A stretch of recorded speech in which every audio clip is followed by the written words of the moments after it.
Pabili nga po. Meron ba kayong malaking bote ng toyo? Angeline? Ikaw ba yan? Rhoda?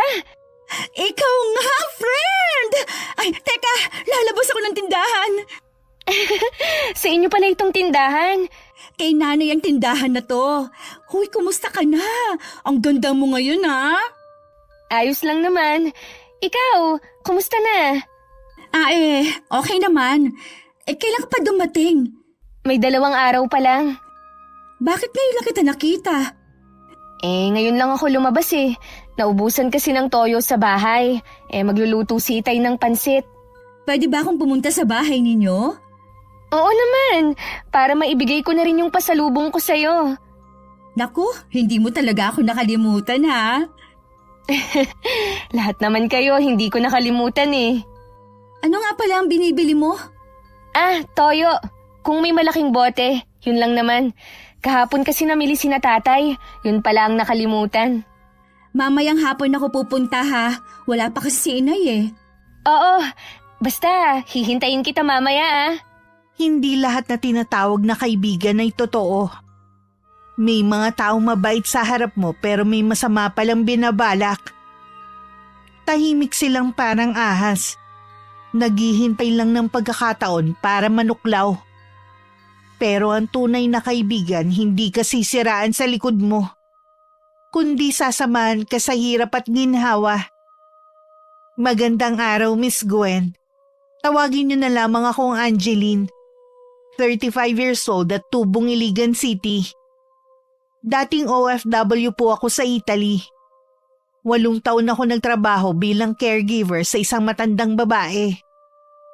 Nung umuwi po ako 5 years ago, doon po nagsimula ang isang pangyayari na nagtulak sa akin para yakapin ang karunungang itim. May tindahan na po pala sina Aling Pasing. Oo. Binigyan siya ng puhunan ng anak niyang bunso. Maganda naman kasi ang trabaho nun eh. Nakausap ko nga rin po si Rhoda. Siya po kasi ang nagbabantay. Nandun pala sa kanila si Rhoda. Bakit po, Tay? Hindi na ba doon nakatira si Rhoda? Matagal kang nawala. Ang dami nang nagbago dito sa atin. Sa mga tao, lalo na sa kaibigan mo. Ano naman po, Tay? Gaya ng hiwalay na sa asawa ang kaibigan mong yun.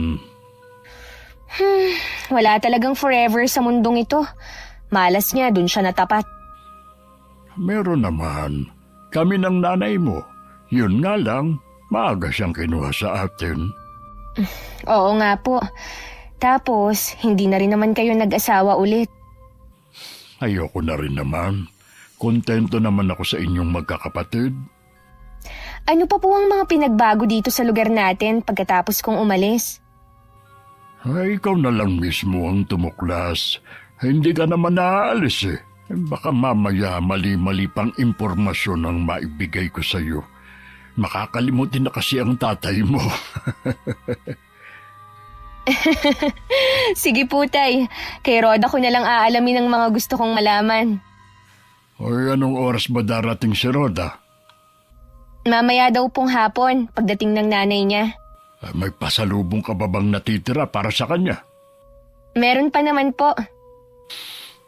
Pasensya ka na, Iha. Naubos na mga kamag-anak natin ang mga dala mo eh. Ayos lang po yun, Tay. Para naman talaga yun sa inyo eh. Matanong ko nga pala. Pagkatapos ba ng kasal ninyo ni Dave, mag-a-abroad ka ulit? Ang napag-usapan po namin, siya na lang ang babalik. Masaya ako dahil hindi lang trabaho ang inatupag mo sa ibang bansa, nagkaroon ka rin ng nobyo doon. Nag-aalala pa naman ako na tumanda kang dalaga. Kung sakali nga pong hindi na ako makakapag-asawa, ayos lang naman yun sa akin eh. Hindi ko naman gusto yun. Tignan mo nga ang tsamira mo. Mag-isang namumuhay dahil hindi na nakapag-asawa. Tingin ko naman po kay Chang, masaya siya kahit mag-isa lang siya sa buhay. Oo nga, pero mas gusto ko siyempre na magkaroon kayo ng kanya-kanyang pamilya na mga kapatid mo. Kaya nga po mag-aasawa na ako. Ay, mukhang masarap ang niluto niyong pansit ah. Pwede bang tirahan niyo si Rhoda? Yan na lang ang ipapamerienda ko sa kanya. Ay oo naman, ipagtatabi ko na siya. Panganay ako sa 4 na magkakapatid. 18 lang ako noon nang mamatay ang nanay namin dahil sa sakit. Tumigil ako sa pag-aaral at nagtrabaho na lang ako para makatulong sa mga gastusin. Baon din kasi kami nun sa utang. Nang magkaroon ako ng pagkakataon, nag-aral ako ng caregiving dahil plano kong magtrabaho sa abroad. Meron kasi akong kaeskwela na nang-engganyo sa akin na hanggang sa kasalukuyan nasa ibang bansa pa rin siya. Si Roda naman ng mga panahon na yun sa pagkakaalam ko nakatapos na ng pag-aaral. At may boyfriend na sinasabi na may-ari ng itikan ng pamilya. Sikat nun ang kaibigan ko dahil bukod sa maganda na, nakapagtapos pa ng pag-aaral. Tanda ko nga nun marami ang naiinggit sa kanya.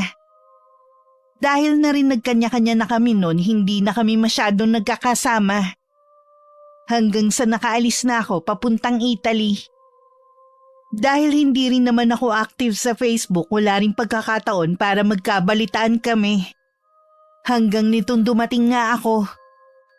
Angeline, nandito na si Roda. Halika, pasok ka. May ginagawa ka yata. Nag-aayos lang naman ako ng mga gamit ko habang hinihintay ka. Magtatagal ka ba dito sa atin? Wala na akong balak umalis. Balak na kasi naming magpakasal ni Dave eh. Ah, may boyfriend ka pala. Doon mo rin ba siya nakilala? Oo, nurse siya sa isa sa malaking ospital doon. Italiano ba? Nako hindi, Pinoy din. Swerte mo pa rin. Nakapagtrabaho ka na nga sa ibang bansa, makakapangasawa ka pa na maayos ang buhay. Magmerienda ka muna bago natin ituloy ang kwentuhan. Nagpatira talaga ako ng pansit kay tatay. Sa totoo lang, sawa na ako sa pansit eh. Ganun ba? Pansit kasi ang paboritong kainin dito eh. Kaya yan ang laging niluluto ni Itay. Masarap naman to kumpara sa ibang natitikman kong pansit. Masarap talagang magluto si Itay niyan. At kahit anong putahe pa. Mabalik tayo sa boyfriend mo. Ano, nakapamanhi ka na ba ang pamilya niya? Hindi pa eh. Pero nakausap na siya ni Itay sa video call. Akala ko nakita na siya ng pamilya mo sa personal. 3 buwan pa bago siya makauwi dito. Nauna lang ako dahil tapos na ang kontrata ko sa amo ko. Kapag nagpakasal na kayo, edi babalik na siya dun ulit. Oo, siya na lang ang magtatrabaho doon. At ako, dito lang sa pamilya ko. Iba pa rin kasi dito sa atin eh. Baka magnegosyo na lang din ako. Kung ako ang nasa katayuan mo, doon na lang ako titira. Ang hirap kaya ng buhay natin dito. Nandito kasi ang pamilya ko. Gusto ko rin silang makasama. Sa bagay nga, kanya-kanya naman tayo ng gusto sa buhay. Ikaw naman ang magkwento, Roda. Ilan ang anak mo? 3 na, puro nag-aaral. Bakit nga pala kayo naghiwalay ni Chris? Marami kaming hindi pinagkakasunduan eh. Kesa namang lagi kaming nag-aaway. Eh di maghiwalay na lang. Kawawa naman ng mga bata. Kung kailan naging 3 ang anak nyo, tsaka naman kayo naghiwalay. Naiintindihan naman ng mga anak ko yun. Kaya ba dyan na kayo nakatira sa nanay mo? Oo, wala naman kasi kaming ibang mapupuntahan eh. Saan ka nga pala nagtatrabaho ngayon? Endo na ako sa trabaho. Sa ngayon naghahanap na ulit ako. Mahirap kasi yung tambay sa bahay. Masakit sa ulo ang mga gastusin. Sinabi mo pa. Mabuti na lang nga, napagtapos ko na ang mga kapatid ko eh. Oo nga eh, ang galing mo naman. Napag-aral mo na ang mga kapatid mo. Napaganda mo pa itong bahay ninyo. Sa dami namin na pagkwentuhan ni Roda, hindi na namin namalayan na kalat na pala ang dilim sa labas. Inalok ko siyang sa amin na maghapunan pero tumanggi siya. Sa susunod na lang daw. Sigurado daw kasi na hinahanap na siya ng nanay niya. Ibinigay ko na rin ang mga pasalubong ko at dinagdagan ko pa ng mga chocolate para sa mga anak niya. Napansin ko lang kanina habang nag-uusap kami tuwing siya ang topic, lagi siyang umiiwas. Mas gusto niyang pag-usapan ng tungkol sa akin. Halata din ang pag-iwas niya sa mga iba kong tanong. Napasarap yata ang kwentuhan niyo ni Roda. Oo nga po. Sabi ko nga sa kanya, dito na maghapunan eh. Sa susunod na lang daw. Alam ko na magkaibigan kayo ni Rhoda dati pero gaya ng sinabi ko, marami na ang nagbago. Napansin ko nga po na umiiwas siya na pag-usapan ng tungkol sa kanya. Lagi na lang tungkol sa akin ang nagiging topic namin. Ito lang ang masasabi ko, anak, ha? Huwag kang masyadong magtitiwala sa kanya. Bakit naman po, Tay? Ano ba ang naging buhay ni Rhoda sa loob ng ilang taon? Sa halip kasi na makatulong siya dahil panganay, naging sakit pa siya sa ulo ng ina at mga kapatid niya. Hindi po ba siya nakatulong nung nakapagtapos siya ng pag-aaral? Hindi naman kasi siya nagtrabaho nung makagraduate. Mas inuna pa ang pakikipagrelasyon hanggang sa nabuntis na nga siya at nagpakasal sila ni Chris. Madidismaya nga sa kanya ang nanay at ang mga kapatid niya. Biyuda na rin kasi si Aling Pasing eh. At iginagapang lang ang pag-aaral niya noon. Inaasahan na tutulungan niya ang mga kapatid para makapag-aral din. Hindi na nga nagpatuloy sa pag-aaral ang dalawa niyang kapatid. Mas pinili na lang na magtrabaho para makatulong sa ina. Maganda naman daw ang trabaho ng dalawa ayon kay Pasing. Ano po ang dahilan? Bakit naghiwalay si Rhoda at ang asawa niya? Matino naman yung si Chris. Ang babae ang may problema. Nung una, ang pinoproblema lang sa asawa ang palagi nitong pag-iinom kasama ng barkada. Kalaunan, nanlalaki na ang kaibigan mo kaya hiniwalayan na. Nagawa yun ni Rhoda? Kaya pala ayaw niyang pag-usapan ng tungkol sa kanila ni Chris. Sabi ko nga, baka pwede pa silang magkabalikan eh. Alang-alang sa mga anak nila. Isa lang na naging anak nila ng asawa niya. Yung dalawa, hindi malaman kung sino ang mga ama. Ibig niyo pong sabihin, yung tatlong bata, iba-ibang tatay? Ganun na nga. Tuwing nakakausap ko nga si Pasing, laging nirereklamo ang anak. Wala nang araw trabaho, hindi pa maasahan sa pag-aasikaso sa mga anak. Hindi ko alam na ganun palang nangyari kay Rhoda. Inaasahan ko pa naman na malayo na ang narating niya. Sinabi ko to sa'yo para mapag-isipan mo kung patuloy ka makikipagkaibigan sa kanya. Kaibigan ko po si Rhoda. Hindi na yun magbabago sa kabila ng mga nangyari sa kanya. Ikaw ang bahala. Basta wag ka lang masyadong magtiwala sa kanya.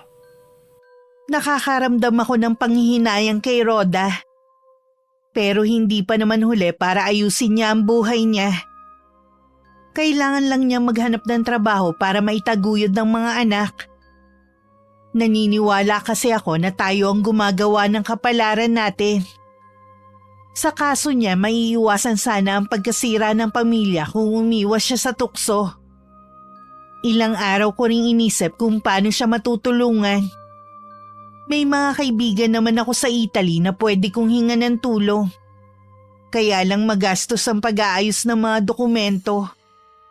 At sa palagay ko, hindi siya handa sa bagay na yun. Pero babanggitin ko pa rin sa kanya. Ang lalim ng iniisip mo ah. Siguro namimiss mo ang Italy.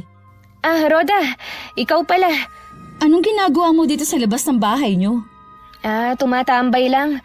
Wala kasi akong magawa sa loob ng bahay eh. Buti na padalaw ka. Naiinis lang kasi ako sa amin kaya lumabas muna ako. Wala nang ginawa si inay kundi sermonan ako eh. Ano naman ang ikinagagalit ni Aling Pasing?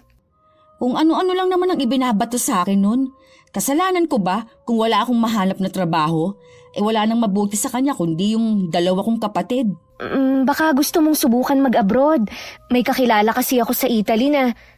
Pasa ko. Ayokong magpaalila sa ibang bansa, no?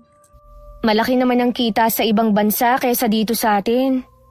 Naghahanap naman ako eh. Hindi lang talaga sinuswerte. Tsaka ayokong iwan ng mga anak ko. Kung dun ka kasi makakapagtrabaho, basta marunong kang humawak ng pera, makakaipon ka kagad. May iba naman akong plano eh. Maliban sa paghahanap ng trabaho, maghahanap rin ako ng mayaman na susuporta sa akin.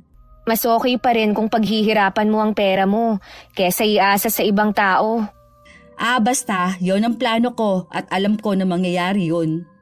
Ikaw pa rin naman ang masusunod sa bagay na yan. Gusto ko lang kasing makatulong sana sa'yo. Salamat na lang, pero kaya ko naman ang sarili ko. Ang problema ko lang kasi si inay na wala nang ginawa kundi ang magbunga nga. Naku, pagpasensyahan mo na lang ang inay mo. Maswerte ka pa nga dahil kasama mo pa siya. Mas maswerte siguro ako kung mabait siya sa akin. May mga nalaman nga pala ako tungkol sa'yo. Baka isa rin yun sa dahilan kung bakit nagagalit ang inay mo. Alin doon? Yung hindi man lang ako nakatulong sa kanya? Bakit kailangan niya akong obligahin dahil lang sa pinag-aral niya ako? Obligasyon naman niya yon bilang ina. Mahirap lang kasi kayo kaya inaasahan niya na tutulungan mo sila. Wala na rin naman ako magagawa. Nandito ni. Kahit araw-araw pa nila akong sumbatan dahil tinalikuran ko sila, hindi naman na yun may babalik, no? Tsaka, maganda naman ang trabaho ng dalawa kong kapatid kahit hindi nakatapos. Ay, hindi ka pa rin pala nagbabago. Ayaw mo pa rin na pinagsasabihan ka. Araw-araw may bago ako nababalitaan tungkol kay Rhoda.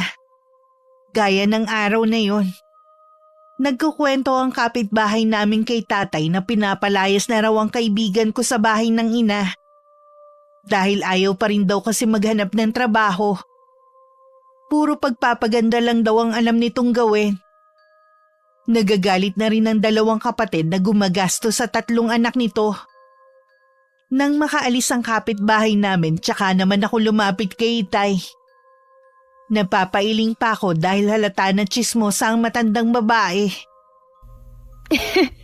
Hindi rin po halata na tsismosa si Aling Cheche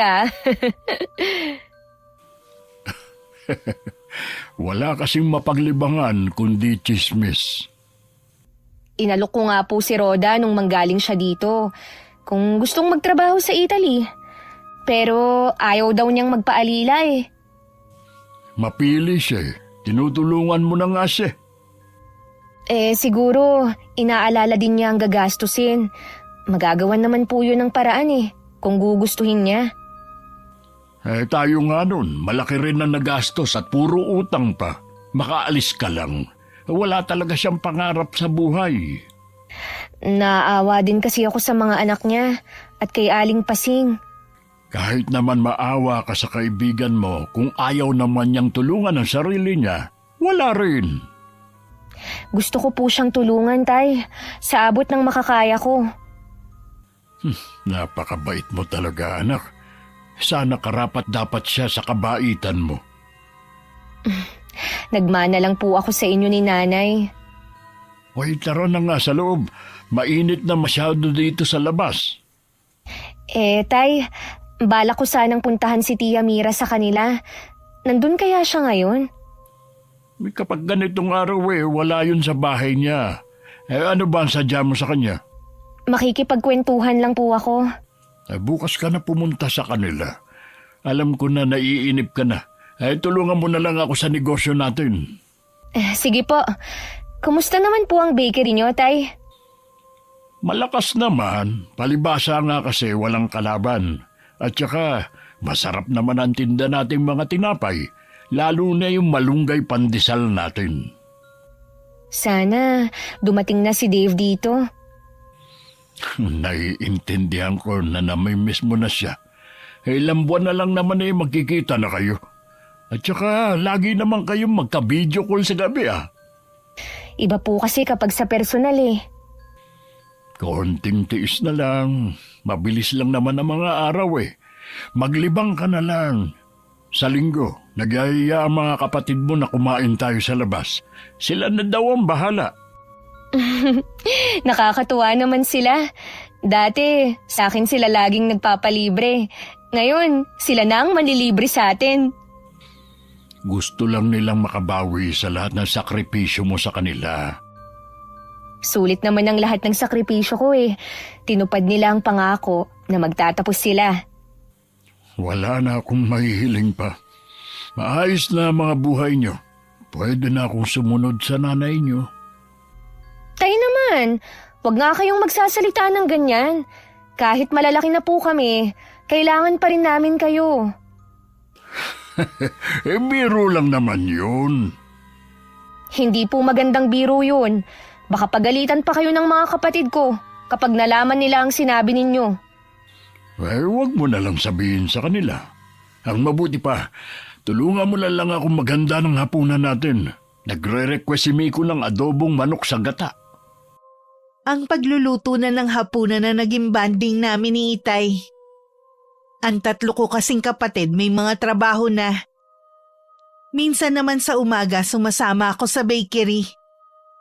Buhos man ang biyaya sa amin, lagi pa rin ako nakakaramdam ng lungkot. Siguro habang buhay ko na itong mararamdaman dahil sa pagkawala ni nanay sa amin. Dumating ang araw ng linggo. Ako ang pinapili ng mga kapatid ko kung saan kami kakain.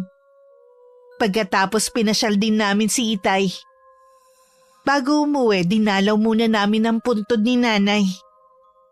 Habang taimtim ako nagdadasal, nararamdaman ko ang malamig na simoy ng hangin sa paligid.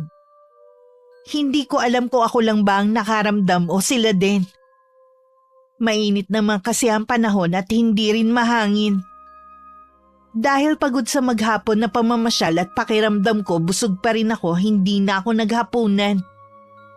Nakahiga lang ako nang tawagin ako ni Itay at sabihing nasa labas si Roda. Mabilis naman akong lumabas ng kwarto. Galing ako dito kanina. Sabi ni Aling Cheche, umalis nga daw kayong mag-aama. Saan kayo nagpunta? Namasyal lang kami at saka dinalaw na rin ang puntod ni nanay. Hindi mo man lang ako niyaya. Naiinip na rin kasi ako sa bahay eh. Akala ko nga, kaya hindi ka pumupunta dito sa bahay dahil may trabaho ka na. Wala pa. Hindi lang ako nakakalabas dahil nga may sakit ang bunso ko. Kumusta na ang anak mo? Magaling naman na. Pwede na siyang pumasok bukas. Lumabas lang ako para makasagap ng sariwang hangin. Siguro, nag-away na naman kayo ng nanay mo, no? Araw-araw na lang. Nakakarindi na siya. Kung pwede lang sanang magpalit ng nanay eh. Yeah.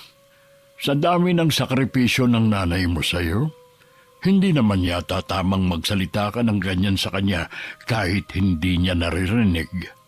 Sumusobra na din po kasi siya, Mang Adolfo. Nakakarindi na yung araw-araw na paninermon niya. Dapat nga masigit mong naiintindihan ng inay mo dahil nanay ka na rin. Naiintindihan ko naman po siya. Ang ayaw ko lang po ay yung ginagawa niyang paninermon. Minsan kasi nakausap ko nanay mo. Ang gusto niya makapaghanap ka ng trabaho para matulungan mo sila sa gastusin ng mga anak mo. Naghahanap naman po ako. Wala lang talaga akong mahanap.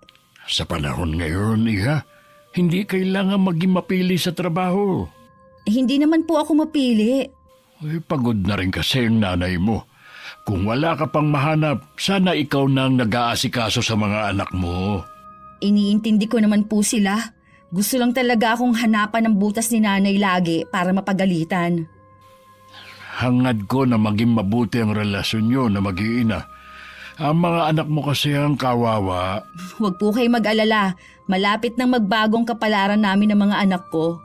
O ano naman ang ibig mo sabihin, Iha? Kapag nakahanap po ako ng mayaman na mapapangasawa. Sa tingin ko, hindi ang pag-aasawa ng mayaman ang solusyon sa problema mo. Baka naman sakit lang ulo lang ang mapasok mo. Pareho po talaga kayo ni nanay. Nagmamalasakit lang ako kaya ko yun sinabi. Hoy siya, maiwan ko na muna kayo. Tatay mo talaga, no? Mahilig din makialam eh. Ganun lang talaga si Itay. Hindi ka na kasi iba sa kanya, kaya pinapayuhan ka. May iba nga pala ako. Kailan darating ang boyfriend mo? Baka mapaaga ang pag-uwi niya. Pupunta rin kasi kami ng Cebu. Taga doon kasi ang pamilya niya. Mabuti naman pinayagan ka pa ng Itay mo na mag-asawa na. Bakit naman hindi ako papayagan ni Itay? Mawawalan sila ng bubuhay sa kanila eh. Kahit naman noon, hindi ako inubliga ni Itay na magtrabaho para sa kanila. Ako ang may gusto na mag-abroad para makatulong. Hindi ka aabot sa ganyang edad kung hindi silang inuna mo, no?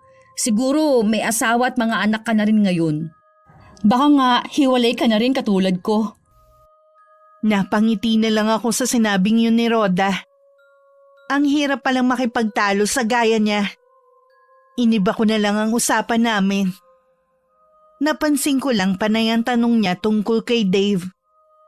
Inisip ko masaya lang siya na magpapakasal na ako. Hindi siguro siya makapaniwala na sa edad kong 30 makakapag-asawa pa ako. Kinabukasan tinanghali ako ng gising. Mag-uumaga na kasi natapos ang video call namin ni Dave. Wala na ang mga kapatid ko at si Itay na lang ang naiwan sa bahay. Hindi po ba kayo pupunta ng bakery ngayon, Tay? Mamayang hapon na lang. Magpapasahod din kasi ako kumain ka na. Magkakape lang po ako. Parang busog pa rin kasi ako hanggang ngayon eh. Hindi naman sa nakikialam ako sa iyo, ha? Pero hindi ko na nagugustuhan ang sinasabi ng kaibigan mo. Narinig ko kasi ang iba pa niyang sinabi kagabi. Hindi ko nga rin po nagustuhan eh. Binaliwala ko na lang. Alam mo bang marami pang sinasabi ang nanay niya tungkol sa kaibigan mo? Tingin ko, hindi naman niya sinisiraan. Kung ano man po ang maling ginagawa ni Rhoda, sa kanya naman babalik yun. Sabi pa nga ni Pasing, pinapalayas niya na sa bahay. Basta maiwan ng mga bata, yung 2 anak naman niya kasi ang gumagasto sa mga anak ni Rhoda. Baka isa rin po yun sa dahilan kung bakit hindi siya mapilit na magtrabaho. Isa pa sa kinababahala ng ina, yung sinabi daw ni Rhoda na malapit nang umuwi ang boyfriend nito sa ibang bansa. Wala naman daw siyang alam na may karelasyon ng anak. Uso po kasi ang dating app ngayon. Baka doon niya nakilala. Baka nga sa foreigner siya swertihin. Sabi ni Pasing, Pinoy daw ang boyfriend ng anak. Kaya siya nag-aalala, baka hindi daw sinabi ni Rhoda na may 3 na siyang anak. Kapag nagkita po kami ni Rhoda, pagsasabihan ko siya bilang nagmamalasakit na kaibigan. Nasa kanya na yun. Kung tatanggapin niya o mamasamain niya. Ang gusto ko sanang mangyari, iwasan mo na lang siya. Tay naman, hindi naman yata tama na gawin ko yan. Tingin ko, mas kailangan niya ng kaibigan ngayon. Nag-aalala lang naman ako sa iyo. Baka kasi mamaya may gawin siya na hindi maganda. Ang sama naman ng tingin niyo kay Rhoda dahil lang sa mga pinagdaanan niya. Hindi yun ang basehan ko, kundi ang mga sinasabi ni Pasing. Baka naman po sa galit na rin kung ano-ano na ang nasasabi ni Aling Pasing sa anak niya. Huwag niyo pong basta paniwalaan ang lahat ng sinasabi niya. Siguro nga. Basta kapag magkasama kayo, huwag kang masyado magtitiwala na magbigay ng impormasyon sa kanya. Tumango na lang ako kay Itay. Bakas pa rin sa kanyang mukha ang pag-aalala. Napaisip tuloy ako na baka nga hindi tama ang pakikipaglapit ko kay Rhoda. Nakakaya naman kasi kung basta na lang ako iiwas sa kanya. Isang araw na isipan ko siyang iyayain na kumain sa labas. Agad siyang pumayag at tuwan-tuwa pa. Pagkakataon ko na rin yon para mapayuhan ko siya. Uy, thank you ha. Akala ko hindi mo na ako yayayaing lumabas eh. Pasensya na. Marami lang kasi akong ginawa nitong mga nakaraang araw. Tsaka gusto ko ring magpahinga. Ang haba na nga ng pahinga mo. Ano pa bang pahinga ang gusto mo? Yung panghabang buhay? Iba kasi ang pagod kapag halos buong buhay mo, puro pagtatrabaho. Ikaw ang may gusto niyan eh. Pinili mo magtrabaho para sa pamilya mo. Dahil mahal ko sila at handa akong magsakripisyo, mabigyan lang sila ng magandang buhay. Oo na, ikaw ng pinakamabait na anak at kapatid. Nakita mo naman, di ba? Hindi na sayang ang mga ginawa ko. Ngayon, may pagkakataon na ako na sarili ko naman ang iintindihin ko. Dahil ba mag-aasawa ka na? Oo. Huwag ka muna masyadong magsaya, no? Hindi pa nga kayo kasali. Marami pa ang pwede mangyari. Rhoda, matagal na kami ni Dave. Bago ako umuwi dito sa atin, siniguro na namin na sa kasalan na papunta ang relasyon namin. Nakausap mo na ba ang pamilya niya? Oo. Lagi ko silang nakakausap sa video call. Sa video call lang pala eh. Iba pa rin kapag personal mo silang nakakausap. Nung nasa Italy pa ako, ilang beses silang pumunta doon at nakasama ko naman sila. Ah, ganun ba? Siya nga pala. May nabalitaan ako na may boyfriend ka daw na nasa ibang bansa. Sino naman na nagsabi sa'yo niyan? Aminin mo na. Wala namang masama dahil wala kang asawa eh. Bago lang kasi kami kinikilala ko pa siyang maigi. Tama lang na kilalanin mo siya. Mahirap kasi kung papasok ka na naman sa isang relasyon. Kung kami ang magkakatuluyan, ako ng pinakamaswerteng babae. Kaya lang, may isa akong problema Ano naman? May karibal kasi ako sa kanya. Naku, wag mong sabihin na may asawang lalaking sinasabi mo. Wala siyang asawa. Kung ganun, girlfriend? Wag na nga natin siyang pag-usapan. Huy Roda, paalala lang ha. Kung alam mong may sabit na kahit hindi pa kasal, wag ka nang umeksena. Alam mo naman ng karma, digital na rin ngayon. Isipin mo rin sana ang mga nangyari sa'yo dati. Nang mga sumunod na araw, hindi nagpapakita si Roda. May pagkakataong pinuntahan ko siya sa kanila pero sabi ni Aling Pasing natutulog pa. Pero may palagay ako na ayaw lang niya akong harapin. Hindi ko alam kung hindi niya nagustuhan ng sinabi ko noon o dahil sa pagtanggi ko na pautangin siya. Medyo may kalakihan kasi ang hinihiram niya. At alam kong hindi na niya yung maibabalik dahil wala siyang trabaho. Dinalaw ko na lang ang mga pinsan ko sa bahay nila at nakipagkwentuhan ako.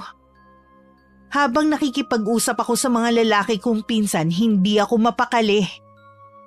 Pakiramdam ko kasi may mga matang nagmamasid sa akin. Wala naman akong ibang taong nakikita. Ang pinakakakaibang nangyari sa araw na yon ang hindi pagtawag ni Dave na ipinagtataka ko. Hindi rin siya nagchat-chat sa akin kahit online naman siya. Hoy, baka abala lang ang boyfriend mo. Alam mo naman ang trabaho ng nurse. Kilala ko po kasi si Dave. Kahit gaano siya kaabala sa ginagawa niya, gagawa siya ng paraan para ma-chat ako. Online naman po siya ngayon Maghintay ka pa hanggang bukas. Kapag hindi pa siya nagparamdam sa'yo, ay saka mo tawagan. Ganun na nga po ang gagawin ko. Sana naman walang masamang nangyari sa kanya. Wala naman siguro.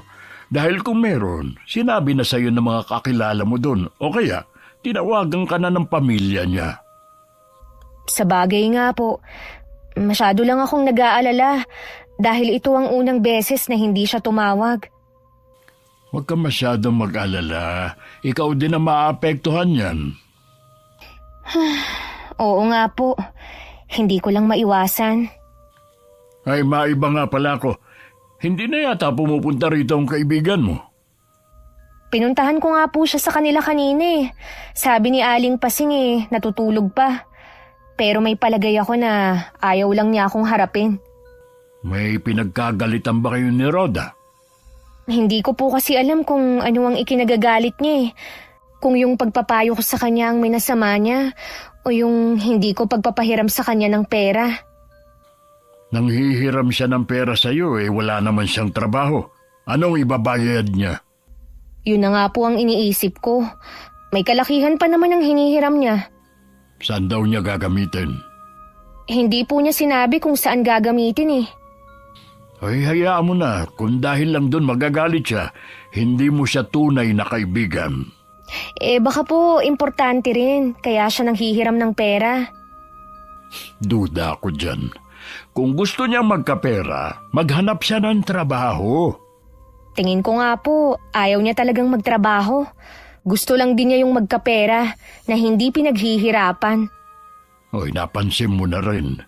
Kaya hindi na nakakapagtaka kung galit sa kanya ang ina at mga kapatid.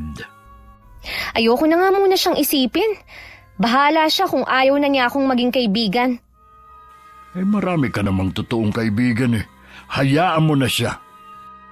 Bumalik na lang ako sa kwarto ko at nag-chat ulit kay Dave. Sa pagkakataong yun, nabasa na niya ang mga chat ko pero hindi man lang nag-abalang mag-reply. Sinubukan ko rin na tawagan siya pero ayaw niyang sagutin. Naiiyak na ako ng mga oras na yun. dahil hindi ko alam ang problema niya. Matuloy na lumipas ang 1 linggo na hindi kami nagkakausap ni Dave. Nag-chat din ako sa nanay niya pero kahit sila nagtataka din. Dahil hindi rin daw sila kinakausap ng anak. Saktong 10 araw nag-chat si Dave. Tinatapos na niya ang relasyon namin. Nanginginig pa ang kamay ko na tinawagan siya. Buti naman sinagot na niya. Dave, bakit bigla ka naman na nagdesisyon ng ganyan? Ano bang problema? Nagtatanong ka pa? Akala mo siguro dahil magkalayo tayo, hindi ko na malalaman ang ginagawa mo. Hindi kita maintindihan. Huwag ka na magmaang-maangan pa. Kaya pala gustong-gusto mong umuwi sa inyo para magkita na kayo ng lalaki mo. Ano? Lalaki ko? Ano ba yung sinasabi mo? Hanggang kailan ka ba magsisinungaling, ha? Hindi ako nagsisinungaling. Huwag mo akong daanin sa payak-iyak mo. Sinira mo ng tiwala ko sa'yo. Huwag ka nang umasa na pakakasalan pa kita. Dave, mag-usap naman tayo. Nag-uusap na tayo. Hindi na matutuloy ang kasal. Dave, hindi mo pwedeng gawin sa akin to. Matagal na nating plano to. At yung binibintang mo sa akin, hindi naman totoo yun eh. Napakasinungaling mo talaga. May mga litrato akong natanggap habang nakikipaglandian kasi ibang lalaki. Maniwala ka sa akin, hindi totoo yan. Wala akong lalaki, kundi ikaw lang. Hindi na ako magtataka kung habang nandito ka, may iba ka pang lalaki. Sabihin mo nga kung sinong nagsabi sa'yo na may lalaki ako. Ang nagsabi sa akin noon malapit sa'yo at alam ang bawat ginagawa mo. Isa ba sa mga kaibigan natin? Sabihin mo na kung sino sa kanila. Hindi na mahalaga kung sino nagsabi. Hindi na rin naman mababago ng ginawa mo eh. Nagpapasalamat nga ako sa kanya dahil kung hindi, may kakasal ako sa isang babae hindi makontento sa isang lalaki. May karapatan akong malaman kung sino ang nagsabi sa'yo dahil sinisira niya tayo. Doon ka na lang sa lalaki mo. Mula ngayon, wala na akong pakialam sa'yo. Dave, mas nagtitiwala ka pa ba sa kanya kaysa sa akin, ha? Kilala mo ko. Matagal ang pinagsamahan natin. Akala ko lang kilala na kita, pero hindi pala. Kaya pala gusto mo na kapag kasal na tayo, nandito ako habang ikaw nandyan. Para nga naman malayan na kayo ng lalaki mo. Sinabi na ngang wala akong lalaki. Baka naman ayaw mo lang na ituloy ang kasal natin. Kaya ginagawan mo ako ng kwento. Huwag mo na akong binabaliktad. Kasalanan mo kung bakit tayo maghihiwalay. Ikaw ang sumira ng relasyon natin. Dahil hindi mo ako pinagkatiwalaan. Mas gusto mo pang maniwala sa ibang tao. Nang matapos ang tawag, napatulala na lang ako habang umiiyak pa rin. Iniisip ko kung sino ang nagsabi kay Dave na may lalaki ako. Lahat ng mga kaibigan ko sa Italy malapit din sa kanya. Lahat sila umaasa at masaya sa plano naming pagpapakasal. Pinalipas ko muna ang ilang sandali bago ko sila tinawagan isa-isa. Lahat sila nagulat sa sinabi ni Dave sa akin. Nangako pa sila nakakausapin ng boyfriend ko. Bala ko sanang tawagan ulit si Dave pero nagulat akong nakablock na ako sa kanya. Kinapalan ko na rin ang mukha ko at nagchat ako sa nanay niya. Pati ito galit sa akin. Paano ko raw nagawang pagtaksila ng anak niya? Nakita daw niya ang mga litrato. Sigurado daw sila na hindi yun edited. Sinabihan pa ako na wag nang manggulo. Kahit anong paliwanag ko, hindi na niya ako pinakinggan. Sa isang iglap nasira ang lahat ng plano ko dahil lang sa kasinungalingan ng isang tao. Bakit ang dilim ng buong bahay? Nakalimutan yata nilang magbukas ng ilaw. Angeline! Anak!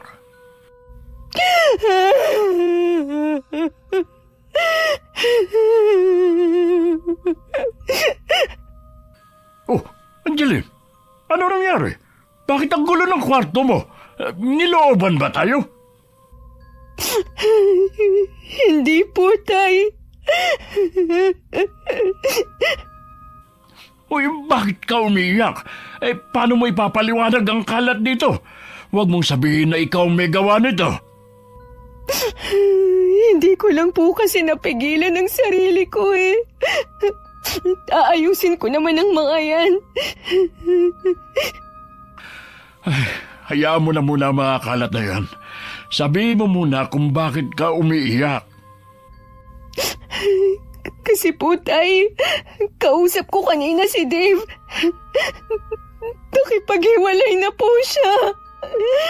Hindi na po tuloy ang kasal namin.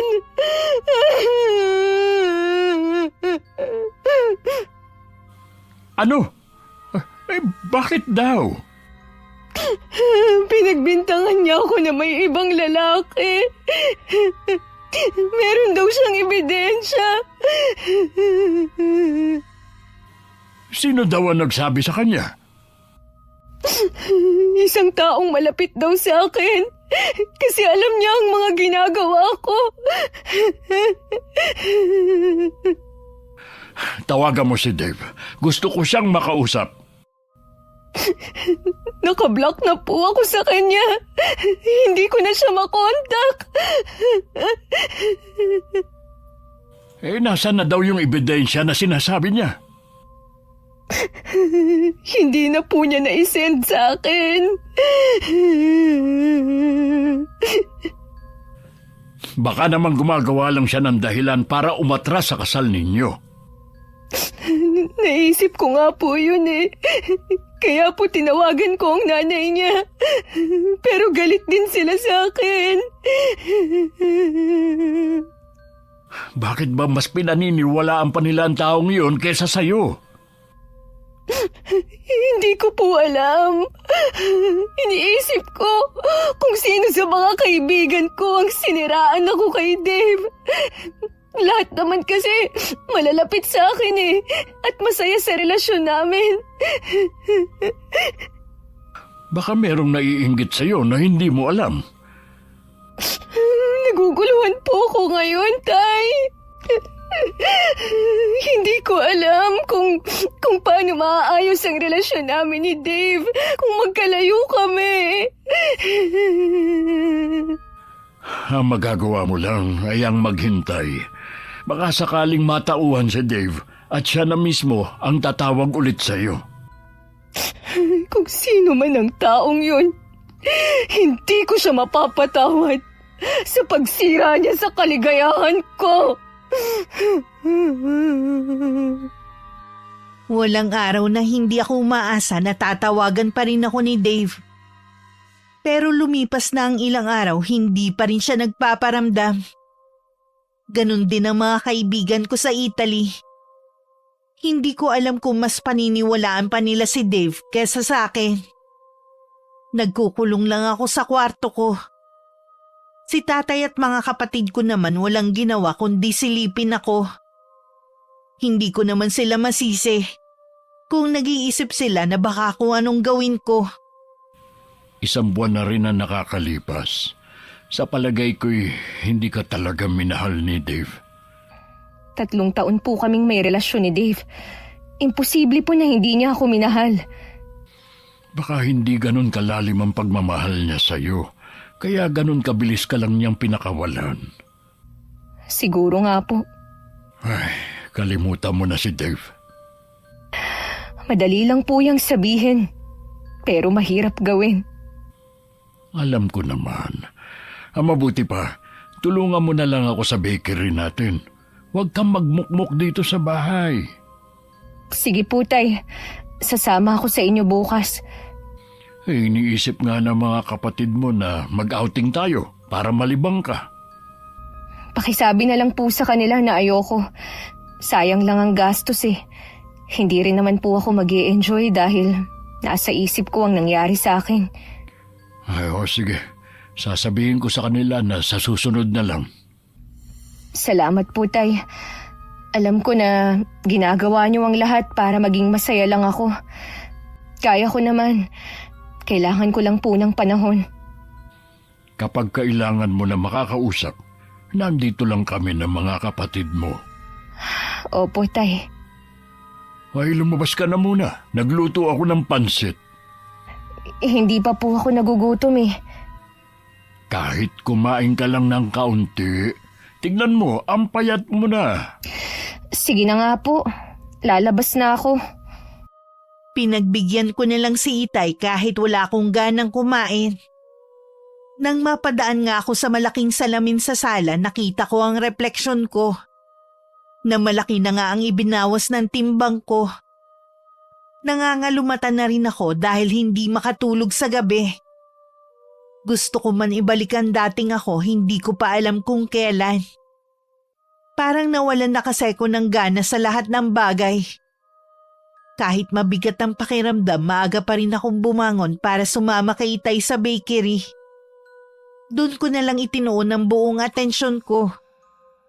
1 linggo na ako sa bakery nang biglang sumulpot si Rhoda. Angeline! Nandito ka na pala sa bakery ninyo? Oo. Tinutulungan ko si tatay. Eh bakit parang pumayat ka yata? May problema ka ba? Oo, meron nga.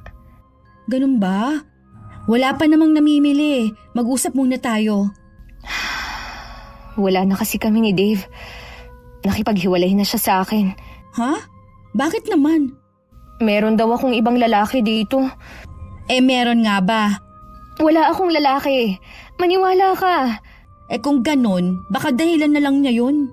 Yun nga rin ang iniisip namin ni tatay eh. Sabi ko naman sa'yo huwag kang pakakasiguro. Marami pang pwedeng mangyari. Oo nga. Masyado lang talaga akong nagtiwala sa kanya. Eh di kakalimutan mo na lang siya? Wala naman akong magagawa eh. Tinapos na niya lahat. Hindi man lang niya ako binigyan ng pagkakataon na patunayang inosente ako. Makakahanap ka pa naman ng ibang lalaki na magmamahal sa'yo. Hindi ko pa yan naiisip sa ngayon, Rhoda. Kumusta ka na nga pala? Bakit ngayon ka lang nagpakita? Busy kasi ako. May trabaho ka na ba? Wala pa. Kung ganun, ano o sino ang pinagkakaabalahan mo? Eh sino pa ba? Di yung boyfriend ko na taga-ibang bansa. Sabi ko nga sa kanya, magbakasyon naman siya. Masaya ako para sa'yo. Mukhang nahanap mo na ang lalaking para sa'yo. Sabi ko naman sa'yo akong panalo sa huli. Ibang klase ka rin no? Hindi mo man lang inisip na may maaapakan ka. Ganito talagang labanan pagdating sa pag-ibig. Sana makilala ko naman siya. Oo. Kapag natuloy siyang pumunta dito sa atin, iimbitahan ko siya sa bahay namin. O paano? Tsaka na lang tayo magkwentuhan Ang dami ko pa kasing gagawin Minsan punta ako sa inyo para mahabang usapan natin. Tumangulang ako. Bago umalis, bumili muna si Rhoda ng 10 pirasong pandikoko.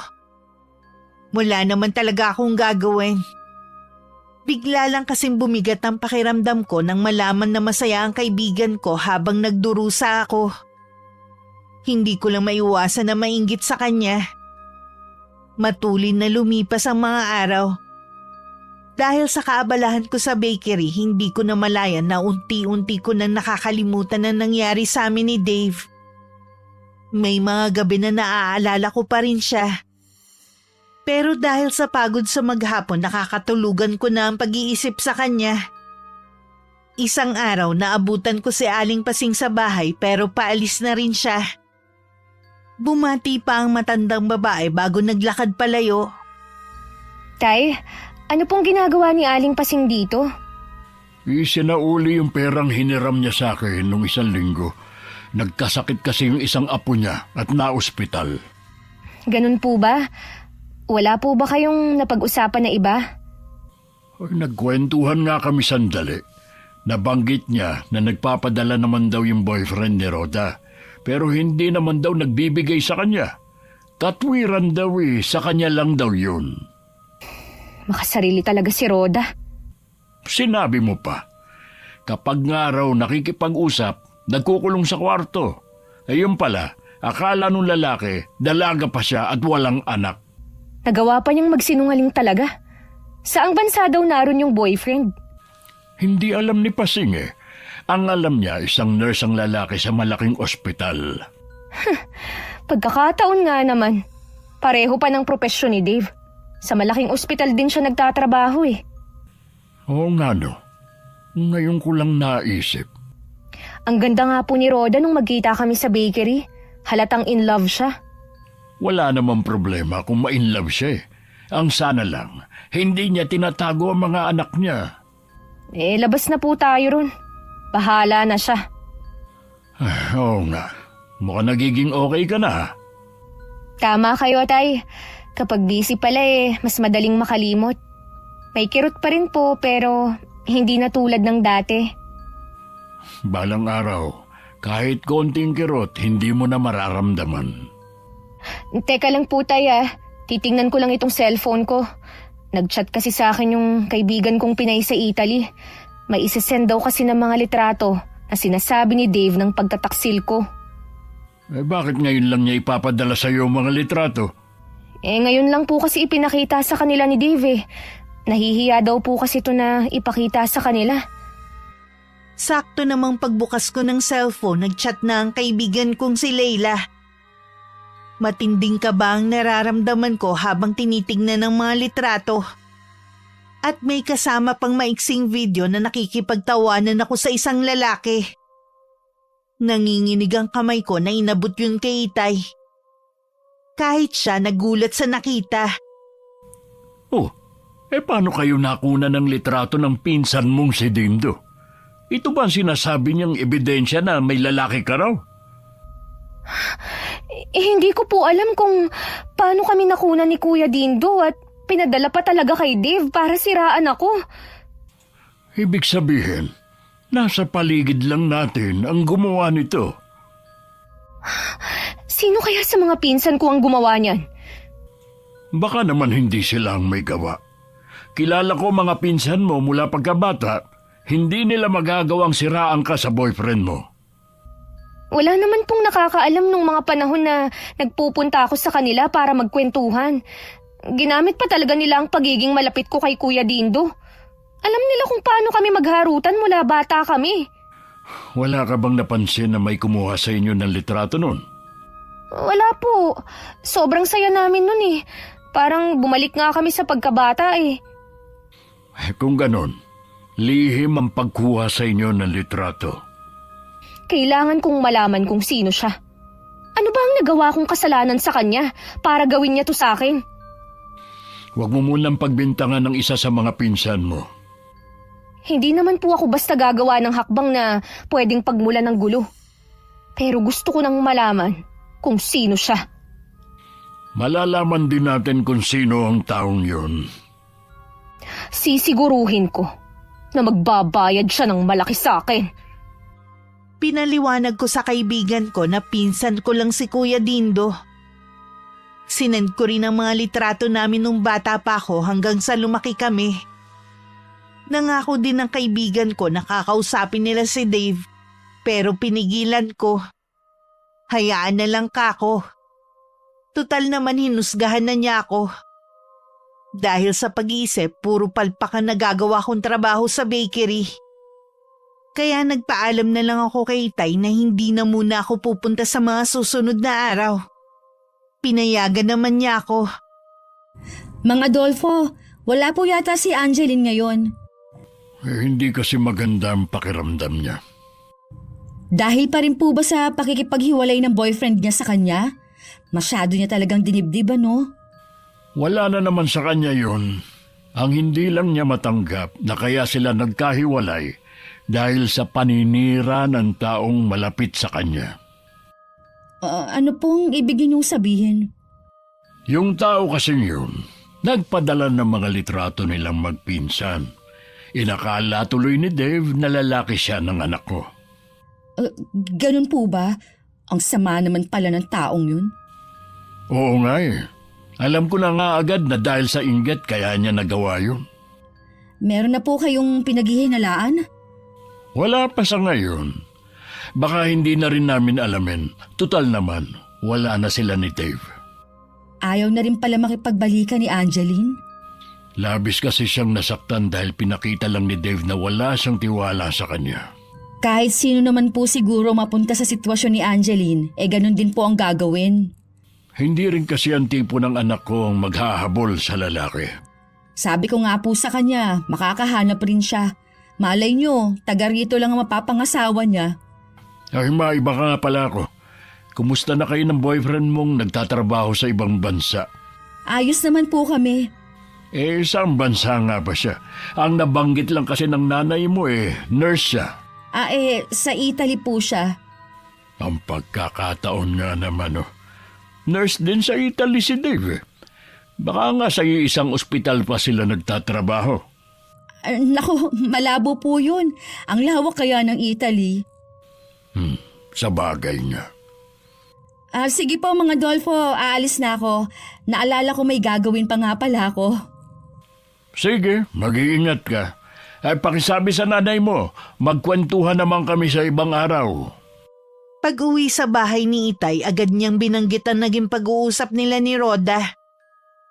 Dahil wala pa rin ako sa mood, hindi ko pinapansin ang sinasabi niya. Nakuha lang niya ang atensyon ko nang sabihin niyang baka si Rhoda ang nagtraidor sa akin.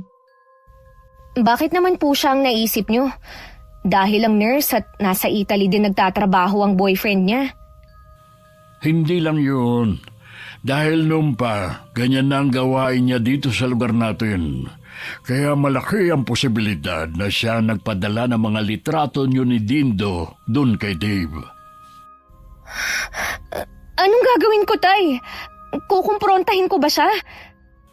Hindi muna sa ngayon. Wala pa tayong ebidensya. Paano kaya sila nagkakilala? Maraming paraan, anak. Lalo na kung inalam ng ahas mong kaibigan ang Facebook account niya. Paano niya nagawa to sa akin? Kahit matagal kaming hindi nagkita, hindi nagbago ang turing ko sa kanya bilang kaibigan. Sinabihan na kita na hinay-hinay ka sa pagkukwento sa kanya ng tungkol sa buhay at mga plano mo. Hindi ko naman kasi alam na gagawin niya to sa akin Siguradong lalapit pa siya sa'yo, kaya maging maingat ka na. Ano pa ang nagawa ko sa kanya para gantihan niya ako? Hoy, hindi naman kailangang may gawin kang masama sa kapwa mo para gawang kanya ng masama. Sapat na ang matinding inggit. Kung tutuusin naman, mas nakalalamang siya sa akin. Hindi lang niya kasi ginamit ang utak niya. Kung alam ko lang na mangyayari ito, noong pa sana, pinigilan na sana kita na muling makipagkaibigan sa kanya. Sana, sinunod ko ang kutob ko. Hindi naman po kayo nagkulang ng paalala sa akin Kahit na, hindi ko pa rin maiwasan na sisihin ang sarili ko. Pinilit ko na lang maging masigla sa harapan ni Itay para hindi siya maapektuhan sa nangyayari sa akin. Kahit ang hirap magpanggap na ayos lang. Nang mga sumunod na araw, mas lalo kami naging abala. Kaya walang pagkakataon na magmukmuk ako sa kwarto ko. Ang katabing lote kasi namin na nabili ni Itay may 2 taon nang nakakalipas, balak na niyang patayuan ng paupahan. Kaya habang siya ang nag-aasikaso sa mga taong gagawa, ako naman muna sa bakery namin. Noon lang din kami nagkita ni Rhoda. Sa pagkakataong yun, parang may pader na akong inilagay sa pagitan namin. Galing ako sa inyo. Sabi nga ng Itay mo nandito kang araw. Bakit nga pala pinalilinisan ng tatay mo yung lote sa tabi ninyo? Matagal na yung nabili ni Itay. Patatayuan namin ng paupahan. Ganun ba? Nabili niyo na pala yun? Hindi na talaga kayo mapigilan sa pag-asenso, no? Oo naman. Mula nung mag-abroad ako, unti-unti nang natupad ang pangarap namin. Mabuti na lang din, marunong ding humawak ng pera si Itay. Hindi na sayang ang pinapadala ko sa kanya. Masarap ding anihin ang sariling pinaghirapan. Ay, totoo yan. Wala namang nakakatawa. Ano nga pala ang bibilhin mo? Masyado ka namang seryoso. Apektado ka pa rin ba sa nangyari sa inyo ng boyfriend mo? Hindi na. Pero hindi ko kakalimutan ng gumante. Lalo na dun sa sumira sa akin. Sa paanong paraan ka naman gagante, Aber? Nakalimutan mo na ba ang tungkol sa Tia Mira ko? Ang nakababatang kapatid ni Inay? Tungkol ba sa pagiging mangkukulam niya? Di ba hindi naman totoo ang chismis sa kanya? Totoo ang usap-usapan tungkol sa kanya, Roda. Hindi mo naman siguro gagawin ang iniisip ko. Ano sa palagay mo? Sinabi ko na sa'yo na gaganti ako, di ba? Malaking kasalanan sa Diyos ang gagawin mo kung sakali, no? Mas malaki ang kasalanan na ginawa sa akin ng taong yun. Aalis na pala ako. May inuutos pa pala sa akin si nanay. Nasundan ko na lang ng tingin ng paglayo ni Roda. Ramdam ko rin na matinding takot niya sa sinabi ko tungkol kay Tia Mira. Lalo tuloy ako nagpuyo sa galit na baka siya nga ang nang-ahas sa akin. Nang mga sumunod na araw, hindi na ulit nagpakita ang kaibigan ko. Nararamdaman ko rin na hindi na siya ulit pupunta sa bahay o kahit dito sa bakery. Gusto ko sanang kalimutan na ang lahat pero hindi ako matahimik. Hindi ko matanggap na sa ganung paraan natapos ang relasyon namin ni Dave. Nang araw na yon, maaga akong umalis sa bakery. Balak kong puntahan si Roda sa kanila bago umuwi pero nagbago ang isip ko. Baka kasi hindi ako makapagpigil. Dumiretso na lang ako sa bahay. Naabutan ko si Itay na nakaupo at tila napakalalim ng iniisip. Tay, may problema po ba? Galing dito si Pasing kanina. Ano po ang sadya niya? Umamin na siya sa akin. Ano po ang inamin niya sa inyo? Si Dave nga raw ang tinutukoy ng anak niya na boyfriend. Ano po? Patawarin mo na daw si Roda. Huwag mo na daw siyang ipapakulam. Kinunsinti pa niya ang anak niya. Ilang beses naman daw niyang pinagsabihan ng anak niya pero hindi daw nakikinig sa kanya. Kasalanan din daw niya kung bakit naisipan ni Roda na agawin sa iyo si Dave. Wala na raw siyang ginawa kundi ikumpara siya sa iyo. Hindi dahilan yon para gawin niya yon. Ayun nga ang sabi ko kay Pasing. Hindi ko siya mapapatawad sa ginawa niya sa akin. O saan ka pupunta? Magtutuos kami ng babaeng yon. Pagdating sa bahay ni na Aling Pasing, nasa labas si Roda. Akmang papasok siya sa loob nang hilahin ko ang mahaba niyang buhok. Aray!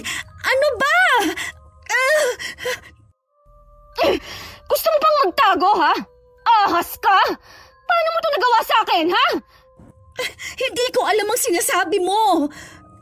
Galing sa bahay ang nanay mo at inamin na niya ang lahat. Pinagkatiwalaan kita, Roda. Tapos ito lang ang gagawin mo? Oo na! Ako na may gawa nun. Wala ka na rin magagawa eh. Hindi na makikipagbalikan sa'yo si Dave. Sirang-sira ka na sa kanya at sa pamilya niya. Dahil sa kagagawan mo.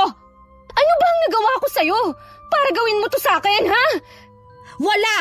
Nagkataon lang na inuulan ka ng swerte. Nasa iyo ng lahat, pati gwapo at maperang boyfriend. Kung ano man ang meron ako, pinaghirapan ko yon. Kung alam mo lang ang hirap na dinanas ko sa ibang bansa. Hindi lang swerte. May kaakibat din tong pagsisikap at tiyaga. Kahit ano pang sabihin mo, hindi mo na mababawi si Dave. Sa'yo na siya. Pero aanihin mo naman ang galit ko. Hindi mo ako matatakot. Kahit ipakulam mo ako sa tiyahin mo, hindi na rin magkakabisa ang sumpa niya. Nakikita mo ba itong medalyon na to, ha? Galing ito sa magaling na albularyo.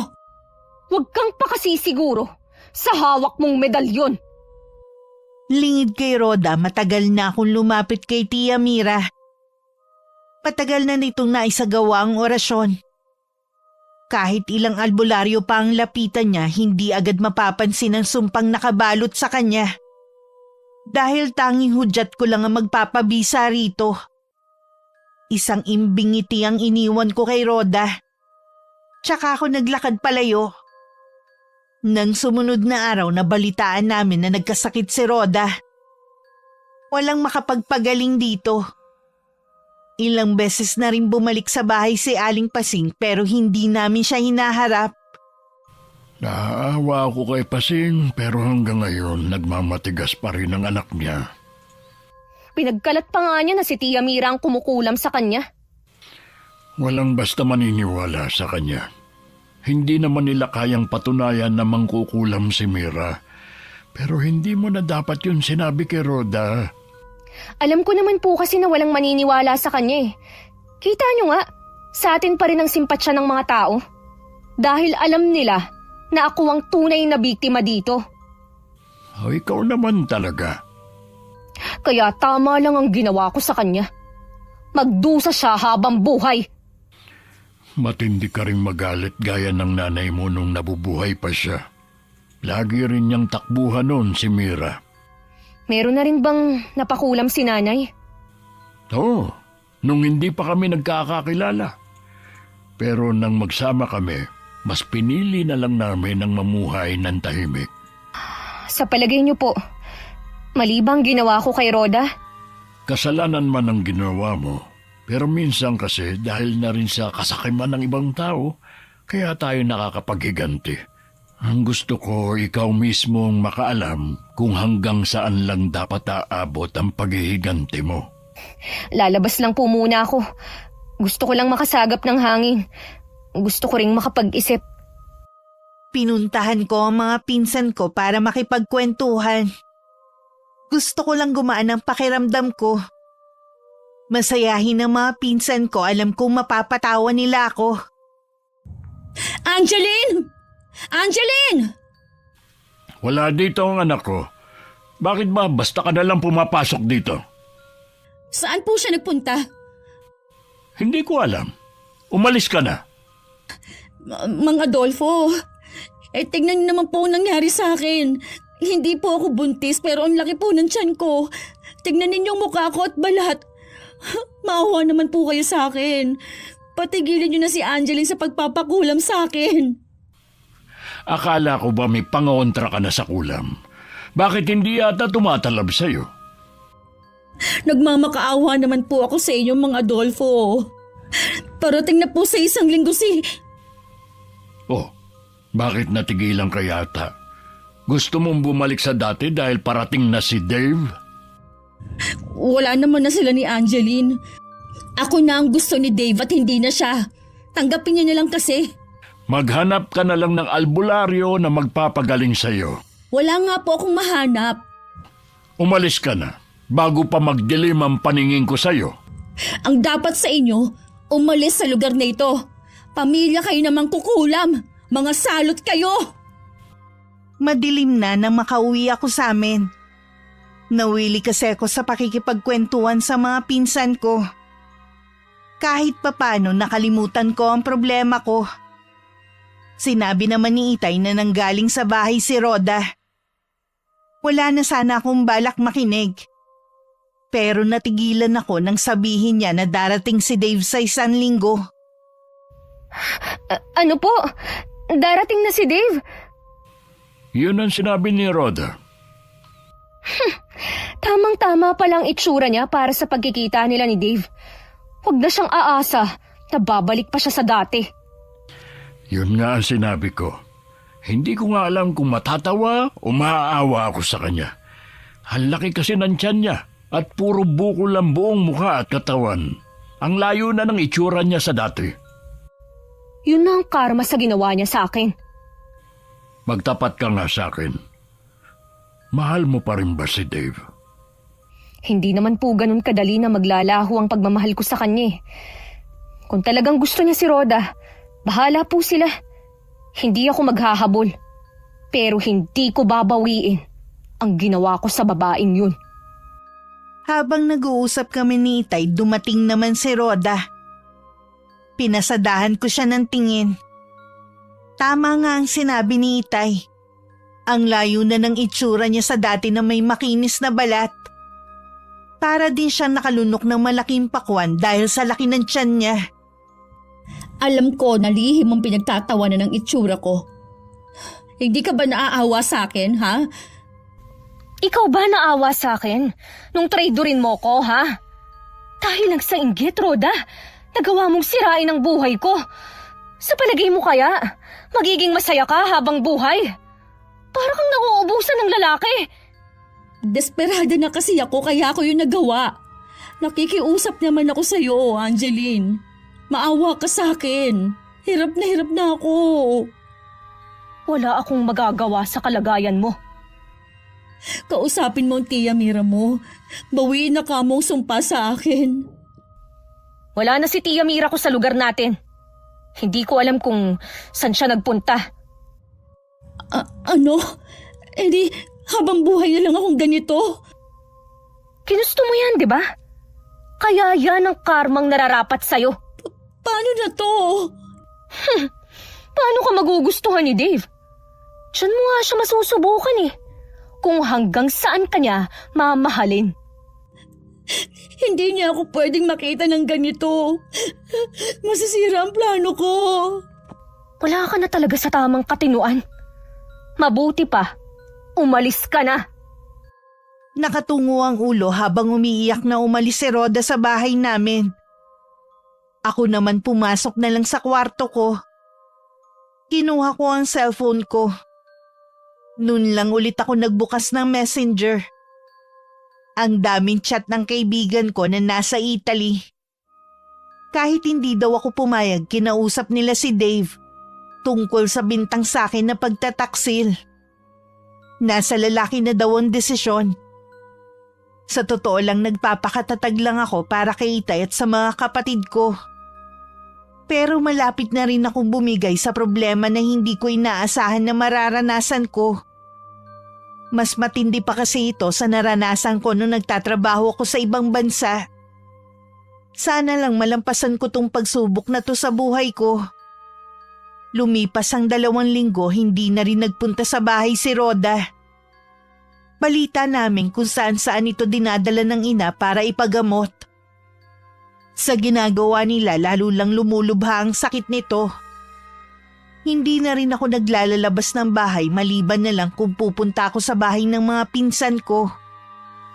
Isang hapon nagulat ako sa kasama ni Itay.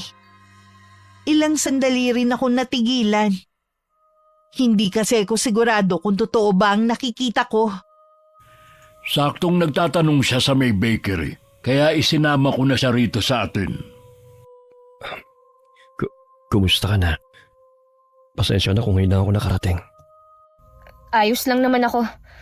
Pero ako ba talaga ang pinuntahan mo? Oo naman. Wala nang iba.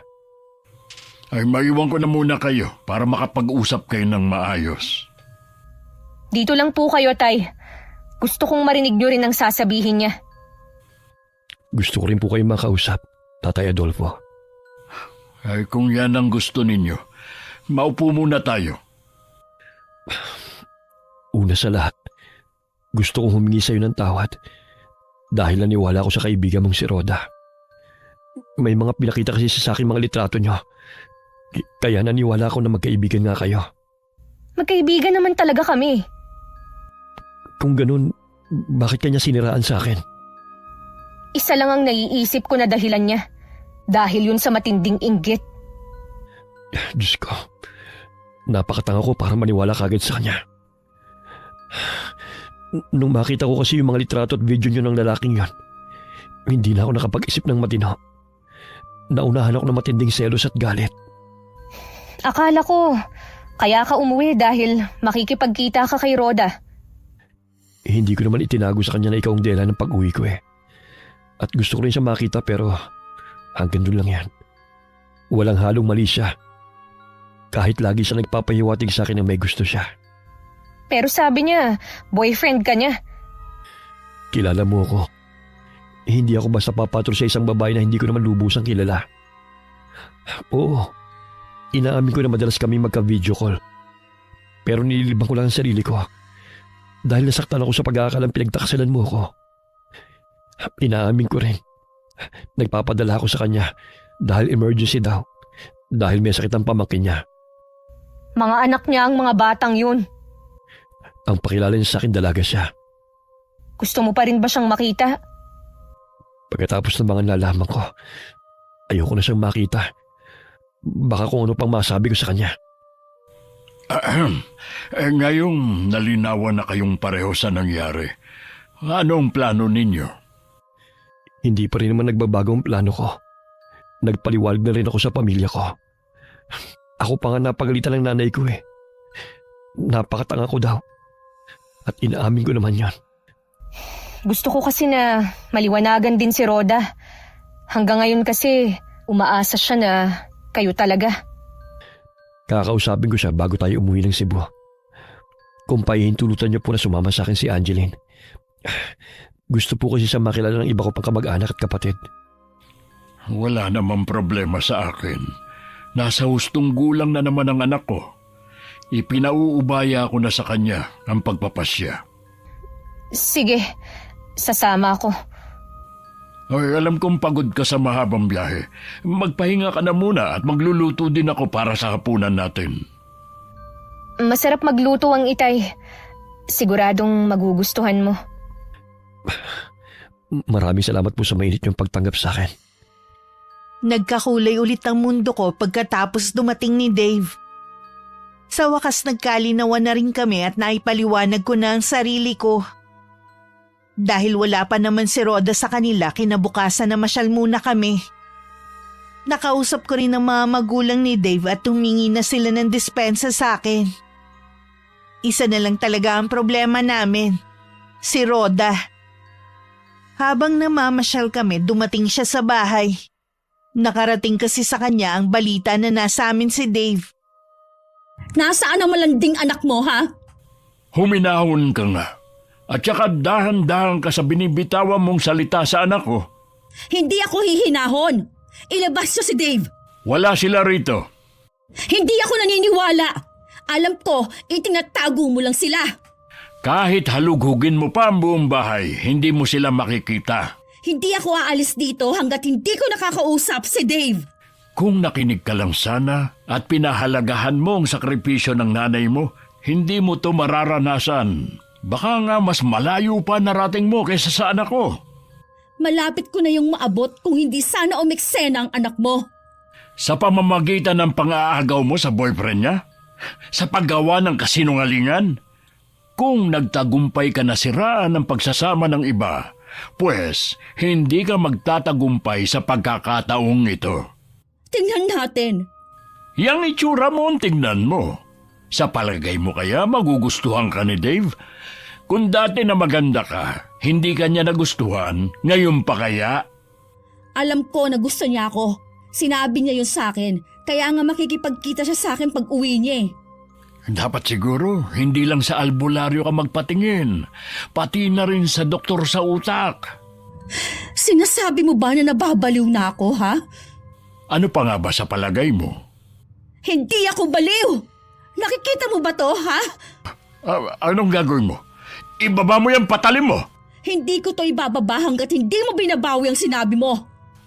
Hindi ko babawiin dahil yun naman talagang totoo. Walang matinong babae ang gagawa ng ginawa mo. Ginagalit mo talaga ako, ha?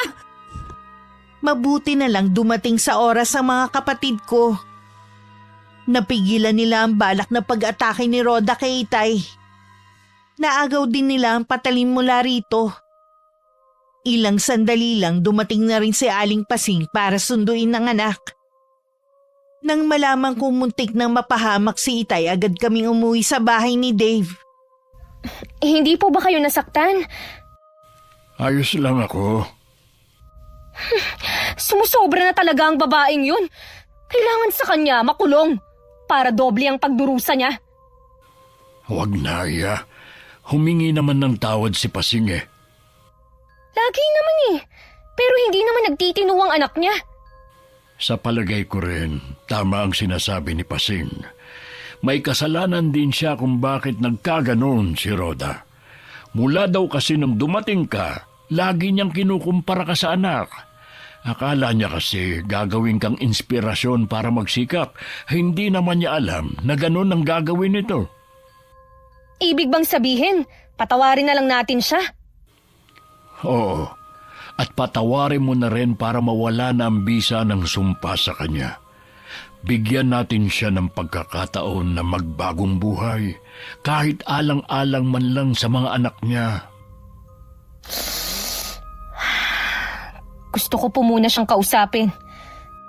Pagkatapos namin mag-usap ni Itay, pumunta ako sa bahay ni na Aling Pasing.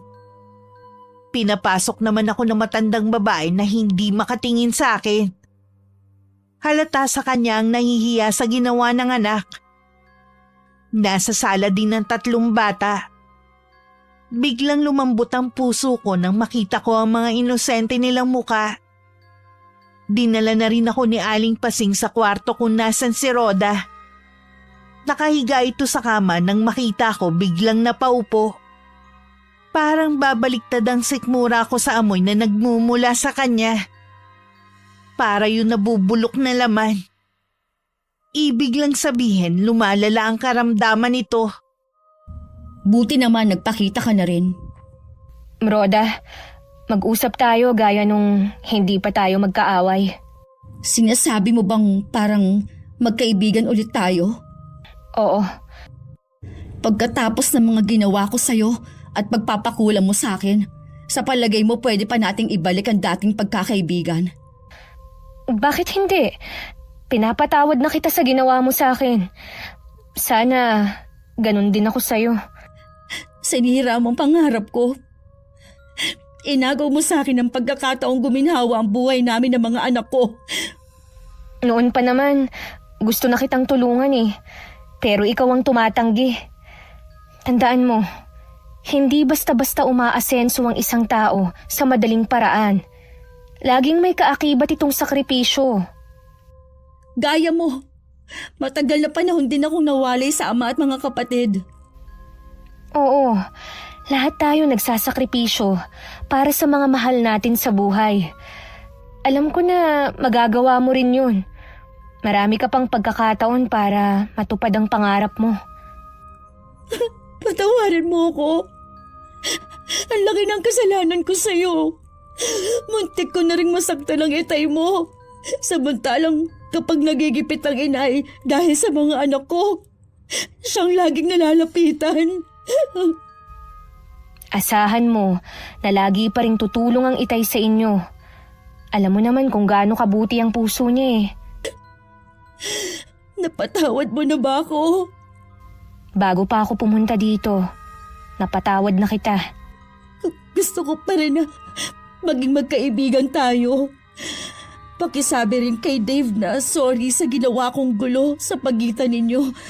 Maiintindihan ko kung hindi niya ako mapapatawad. Mabait si Dave.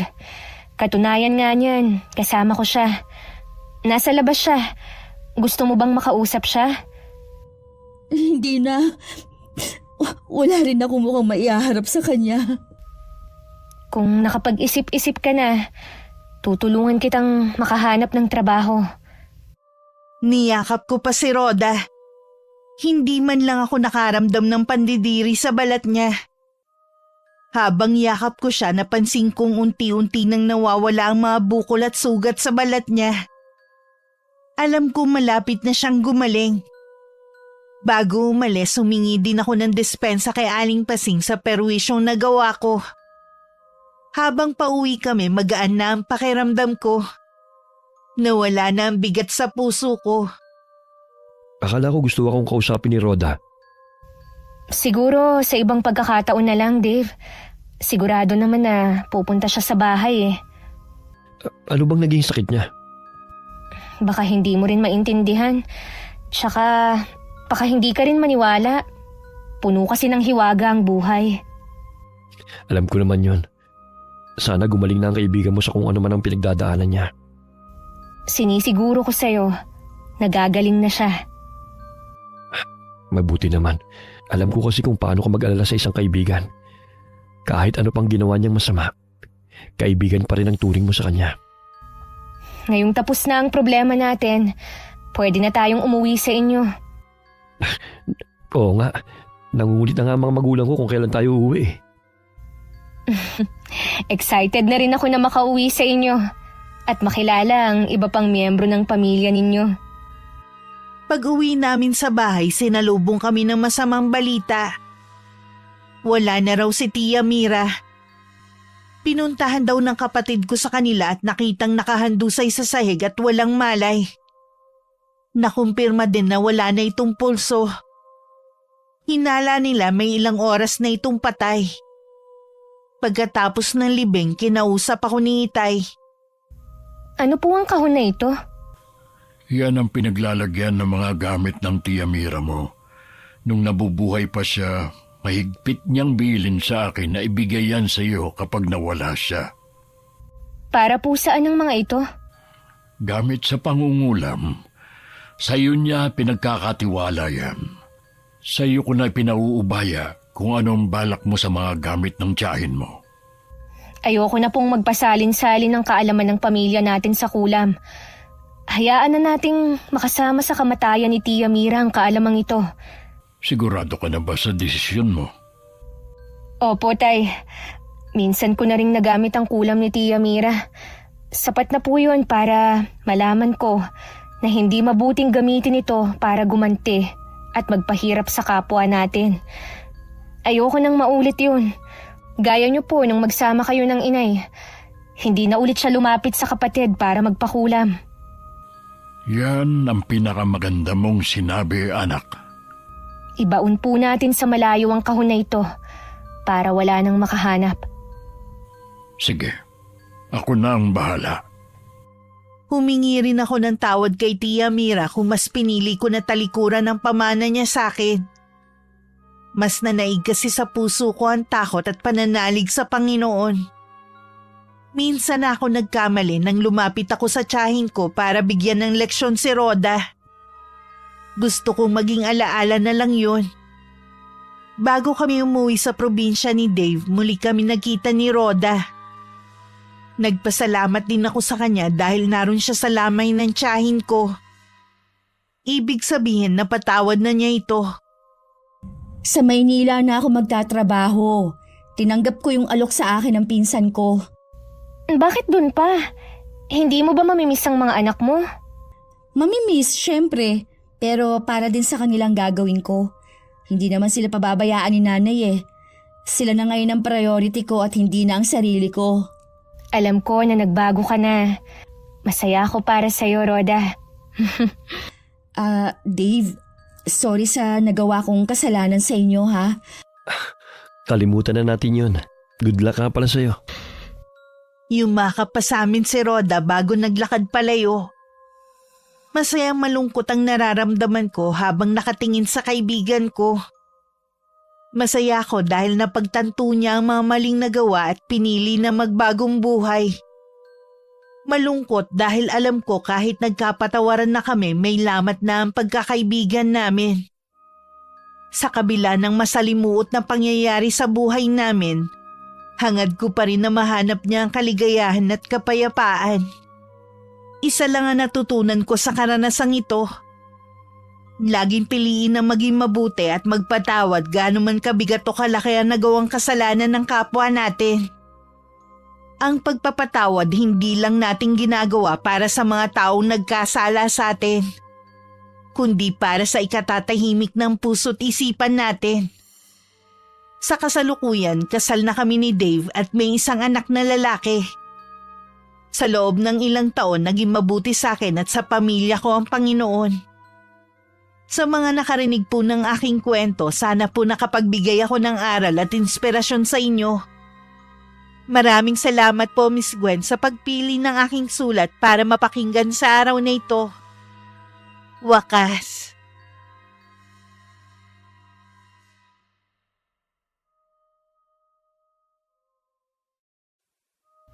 Pabili nga po. Meron ba kayong malaking bote ng toyo? Angeline,